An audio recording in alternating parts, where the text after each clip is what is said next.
Hello everyone, welcome back to tasty कोडिस। तो guys आज हम देखने वाले हैं टू वे डेटा बाइंडिंग। ठीक है, two way data binding basically या एंगुलर का सबसे इम्पॉर्टेंट टॉपिक होता है। जब भी आप कोई भी टेम्पलेट ड्रिवन फॉर्म बनाते हैं तो आपको टू वे डेटा बाइंडिंग की बहुत इंपॉर्टेंसी होती है, इसलिए मैं इसको ब्लू कलर से कर दे रहा हूँ जिससे कि आपको ये पता रहे कि ये चीज़ इंपॉर्टेंट है। और मैं तो कहूँगा कि आने वाले जितने वीडियो हैं सारे के सारे इंपॉर्टेंट हैं और प्रोजेक्ट से रिलेट करेंगे। इस कलर को थोड़ा मैं डार्क कर देता हूँ जिससे कि ये ज़्यादा अच्छे से दिखे। और इससे पहले मैंने कवर किया था स्टाइल बाइंडिंग, क्लास बाइंडिंग और इवेंट हैंडलिंग। तो इन तीनों वीडियो को आपको आई बटन पे मिल जाएगा, अगर नहीं देखा अभी तक तो देख लीजिए जिससे कि आपके लिए काफ़ी हेल्पफुल हो। तो चलिए अब इसको हम ओपन करते हैं और देखते हैं कि टू वे डेटा बाइंडिंग किस तरीके से यूज़ किया जाता है। तो सबसे पहले अपने ब्राउज़र पे आते हैं और यहाँ पर angular 14 tutorial two way data binding आपको दिख रहा है। तो यही हमारा सबसे पहले टॉपिक है और सबसे पहले अपने प्रोजेक्ट को हम ओपन करेंगे अपने विजुअल स्टूडियो कोड पे। और यहाँ पे दो फाइल ओपन किए हैं, app component dot HTML and app component dot TS। तो इन्हीं दो फाइलों को एज्यूम करके हम बता रहे हैं एकदम नीट एंड क्लीन, जिससे कि आपको कोई कन्फ्यूज़न ना हो। और पुरानी सारी चीज़ें मैं क्लियर करके रख देता हूँ। ठीक है, तो चलो सबसे पहले यहाँ पर हम एक लेबल लूँगा और लेबल के साथ साथ यहाँ पर एक इनपुट एलिमेंट लूँगा। इनपुट एलिमेंट से मैं टू वे डेटा बाइंडिंग जब बताऊँगा तो आपके लिए काफ़ी हेल्पफुल हो जाएगा समझने के लिए। तो यहाँ पर सबसे पहले मैं टाइप करता हूँ इंटर योर नेम,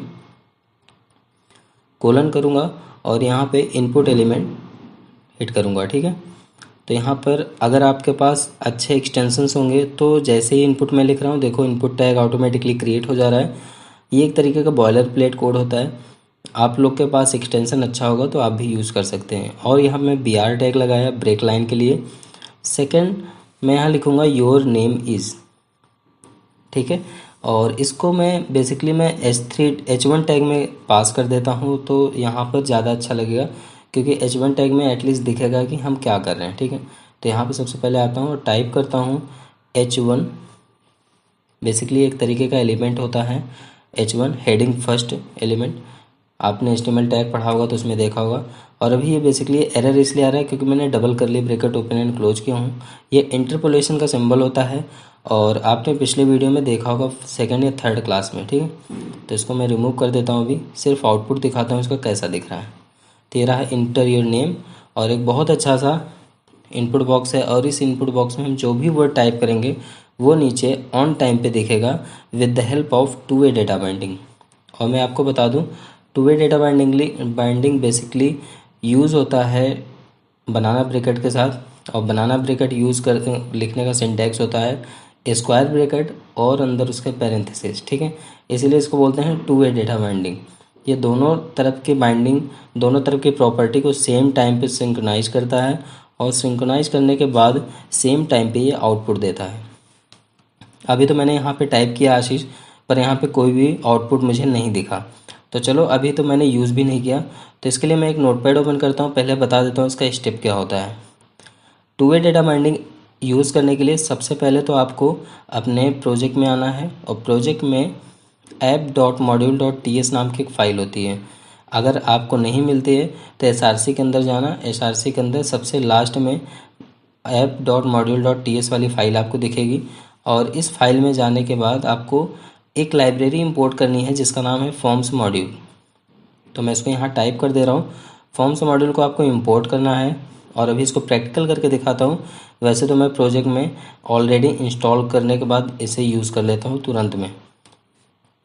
आपको इसे इंपोर्ट करना है। इंपोर्ट करने के बाद ही आप कुछ चीज़ें इसके एक्सेस कर सकते हैं। ठीक है, तो सबसे पहले मैं आपको दिखा देता हूँ। ये रहा हमारा app.module.ts और इसके अंदर देखो हमने ऑलरेडी यूज़ कर रखा है इंपोर्ट एरे के अंदर फॉर्म्स मॉड्यूल। और यहाँ पे हमने फॉर्म्स मॉड्यूल यूज किया है। ये एंगुलर के फॉर्म्स के अंदर ये मॉड्यूल पाया जाता है बेसिकली। और इसको आप यहाँ से रिमूव कर सकते हैं और यहाँ पर सिंपली अगर आप नए हैं तो कॉमा सेपरेट यूज़ करिए और उसके बाद यहाँ पर आपको टाइप करना है फॉर्म्स मॉड्यूल। अगर आपके विंडो मशीन में एक्सटेंशन अच्छा होगा एंगुलर का तो ऑटोमेटिकली सजेशन दे देगा। अगर अच्छा एक्सटेंशन आप नहीं यूज़ कर रहे हैं तो आपको मैनुअली टाइप करना पड़ेगा। तो मैं इसको मैनुअली ही टाइप करता हूँ जिससे कि हमें कोई भी मॉड्यूल की लाइब्रेरी पता हो जाएगी कौन सी मॉड्यूल कहाँ पे हम यूज़ करते हैं। तो इसको हम यूज़ कर रहे हैं फॉर्म्स मॉड्यूल को एंगुलर/फॉर्म्स के अंदर, ठीक है। तो इसको इतना लिखने के बाद हम इसको सेव कर देते हैं, और आप भी इसको यूज़ करने के बाद इसको सेव कर दीजिए, जिससे कि आप यहाँ पर एनजी मॉडल यूज़ कर सकें। एनजी मॉडल बेसिकली बनाना ब्रैकेट के साथ टू वे डेटा बाइंडिंग के लिए यूज़ किया जाता है। तो अब हम इसको यहाँ पर पेस्ट कर देते हैं सिंपली। पेस्ट करने से पहले यहाँ पर हम कुछ चीज़ें और मॉडिफाई करने वाले हैं। ये अननेसेसरी कोड हमारे पे पेस्ट करने के साथ आ गया, तो इसको मैं रिमूव कर देता हूँ और इसको फॉर्मेट कर देता हूँ। फॉर्मेट करने के लिए आप राइट क्लिक करके फॉर्मेट डॉक्यूमेंट पे क्लिक करके फॉर्मेट कर सकते हैं अपने कोड पैनल को। उसके बाद आपको फिर से आना है एक्सटेंशन पे। अगर आपके पास एक्सटेंशन नहीं है तो यहाँ से आप एक्सटेंशन सर्च कर सकते हैं, लेकिन ये जब आप इंटरनेट से कनेक्टेड रहेंगे तभी यहाँ पे एक्सटेंशंस दिखेंगे, अदरवाइज़ नहीं दिखेगा, ठीक है। तो फ़िलहाल मैं आता हूँ अपने कोड एडिटर पे, और यहाँ पर HTML पे आता हूँ और सबसे पहले यूज़ करता हूँ एक वेरिएबल TS फाइल में आके। तो यहाँ पर सिंपली टाइप करूँगा TXT is equal to blank.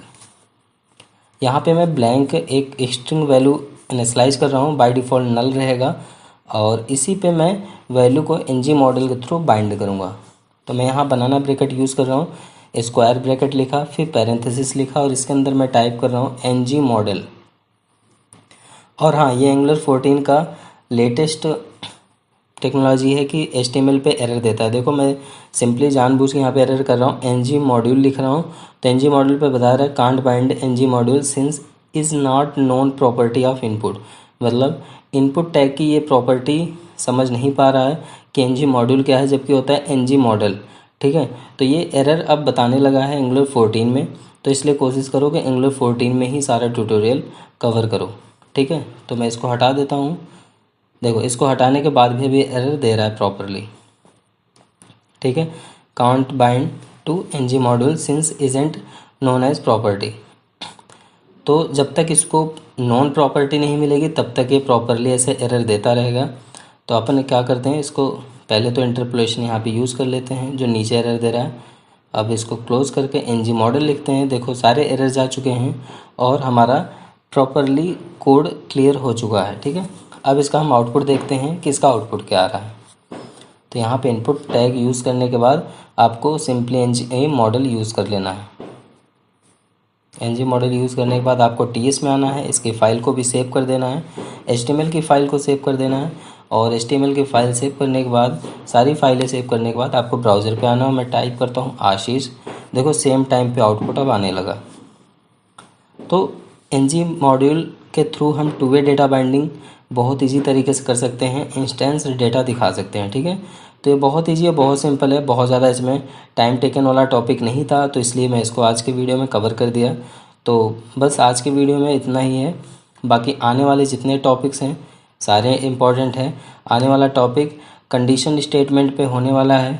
तो कंडीशन स्टेटमेंट आप लोग समझते हो कि ये बहुत ज़्यादा इम्पॉर्टेंट होते हैं कि इफ़ एल्स कंडीशन के वाइज डेटा दिखाया जाता है, डेटा को डिलीट किया जाता है। तो इसलिए इन सारे वीडियो को, आने वाले जितने वीडियो हैं सबको बहुत ध्यान से देखो।